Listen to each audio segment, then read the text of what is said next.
Monsieur le président, messieurs les ministres, monsieur le président de la commission des finances, messieurs les rapporteurs spéciaux, messieurs les rapporteurs pour avis, chers collègues, d'une grande diversité, les trois missions que nous examinons sont toutes indispensables au bon fonctionnement de notre État de droit. Les différents collègues qui m'ont précédé ont rappelé avec force et une certaine constance notre attachement à ces crédits. J'ai 4 minutes, donc je m'efforcerai de m'y tenir et de formuler juste quelques observations.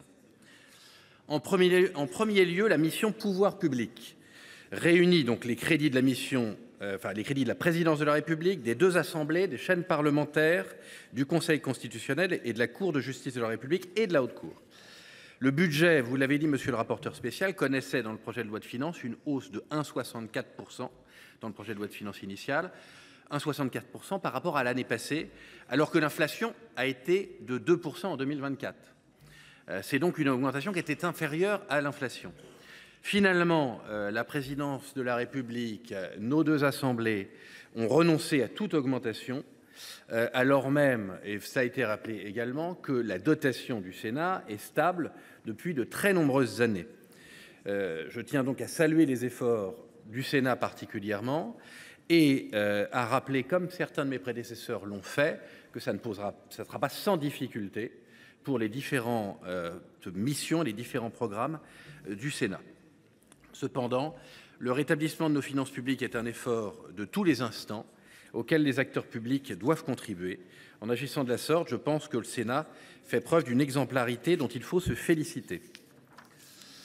En second lieu, la mission Conseil et contrôle de l'État regroupe les crédits des juridictions administratives et financières, ainsi que ceux du CESE, et enregistre une hausse de 1,8% par rapport à la loi de finances initiale pour 2024. Les différentes dotations des trois programmes de cette mission n'évoluent pas de façon identique. Les programmes 164 et 165, qui financent l'activité des juridictions financières et administratives, connaissent une hausse modérée, justifiée notamment par la revalorisation indemnitaire des magistrats administratifs due à la réforme de la haute fonction publique de l'État. Je souhaite à cet égard mettre en avant le travail des juges administratifs et des greffiers, dont la mobilisation permet le maintien des délais de jugement à des niveaux respectant les objectifs fixés par le législateur. Concernant le CESE, il connaît une diminution substantielle qui néanmoins doit être relativisée par une mesure de périmètre. En dernier lieu, la mission Direction de l'action du gouvernement regroupe des entités très hétérogènes, comme des autorités administratives indépendantes ou des secrétariats généraux, dont le point commun est leur rattachement au Premier ministre. Cette mission connaît une baisse notable des dépenses en crédits de paiement à périmètre constant. Je voudrais toutefois relever plusieurs points qui me laissent perplexe. En effet, les crédits et le schéma d'emploi dédié à l'IHEDN, l'Institut des hautes études de défense nationale, sont en baisse de 300 000 €.